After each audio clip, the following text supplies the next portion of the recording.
Lost Ark reveals 14 advanced classes, and Riot's latest event might change everything. All that and more, my name's Ethos, and these are your top 5 stories for this week's Free-to-Play Weekly.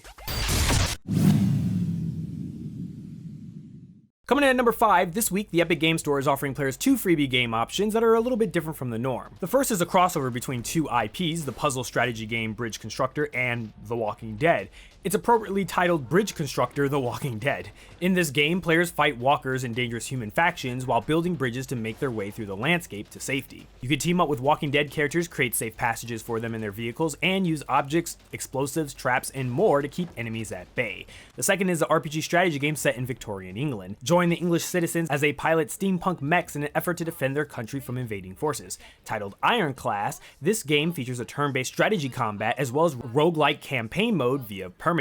Normally, Bridge Constructor: The Walking Dead will cost you $10, while Ironclass usually runs you for $15. So if you snag them, you're going to save yourself about $25, which isn't bad. Moving into number 4, have you chosen a class to play in Lost Ark yet? If not, that's understandable, since there hasn't been really a handy list yet available for English-speaking people at least. That changed now with Smilegate and Amazon making known the quintet of adventuring specializations and over a dozen advanced classes for you to pore over and start theory crafting about. The 5 classes are Warrior, Martial Artist, Gunner, Mage, and Assassin, and they all do pretty much what you expect from those names. Warriors are the powerhouses of the game who strike with cataclysmic impact. Martial Artists attack with lethal speeds that can only be described as breakneck.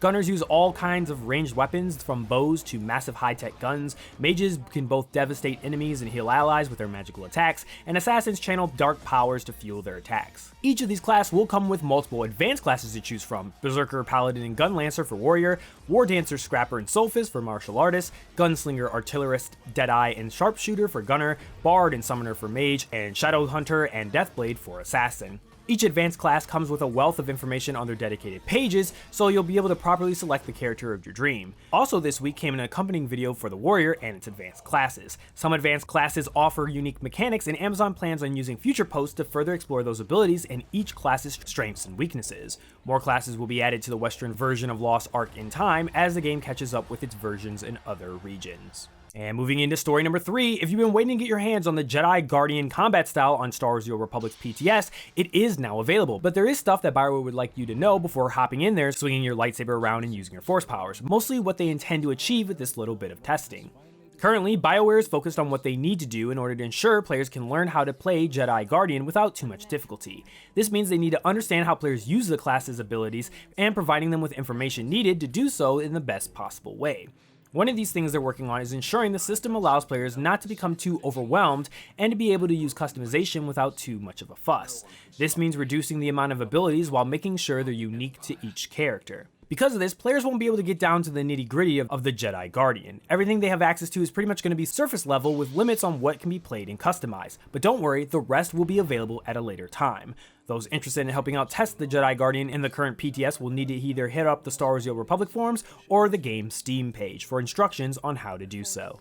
And moving into story number 2, Apex Legends game director Chad Grenier was a guest on EA's The Future of FPS Group interview last week, where he was joined by the founder of Respawn Entertainment, Vince Zampella, to talk about, well, the future of Apex Legends and a little bit about its past. Zampella quickly answered that it was the team that made Apex a success, and Grenier chimed in to say that the secret of the success was finding the nuggets of gold within the team members. There was an intentional focus on slower paced, more predictable combat, and so things like wall running and jetpacks were eliminated from development early on. For a team used to 2-year development cycles for new games, Respawn had to completely change its mindset when working on a live game that needed updates every few months.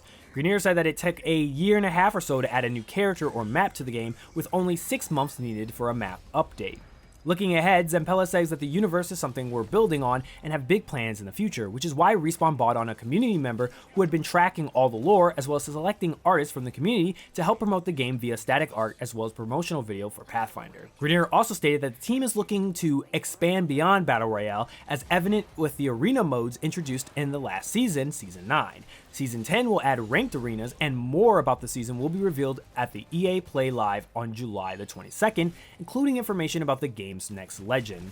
Fans will certainly be looking forward to that info drop. And coming in at number 1, your biggest story of the week. When you have multiple games set in the same universe, what's the point of doing separate events for each? Why not have everything happen all at once across all your games as some kind of global event? Well, that's the approach Riot is going through when talking about their Sentinels of the Light, a cross-game event that's been occurring all throughout Runeterra, and that includes League of Legends, Wild Rift, Legend of Runeterra, and Teamfight Tactics. In League of Legends, there's a new narrative adventure, Rise of the Sentinels, which lets you choose different paths as you progress, and a new game mode, Ultimate Spellbook, which lets you pick from one of 3 random ultimates to replace one of your summoner spells.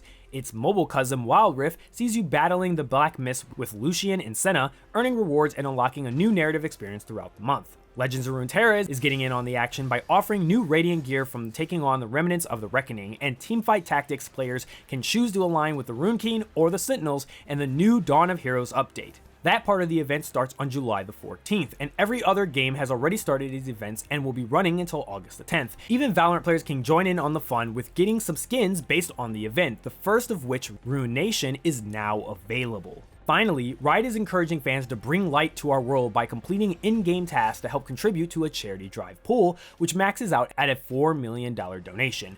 Additionally, 100% of the proceeds from Sentinel Olaf's charity bundle and related items will go to the Riot Games Social Impact Fund in partnership with Impact Assets. You can learn more about this event for all of Riot's games on the League of Legends official website. And that moves us to the question of the week. With League of Legends dropping this brand new event, let me know in the comment section below if you're playing it and what you think about it. Do you think it's awesome that they're exploring more of the lore and advancing the world, or do you not really care? Let me know your thoughts in the comment section below. And these are your top 5 stories for this week's Free to Play Weekly. Don't forget to check out MMOBomb.com for giveaways and the latest news. My name's Ethos, and I'll catch you guys later. Peace out, everyone.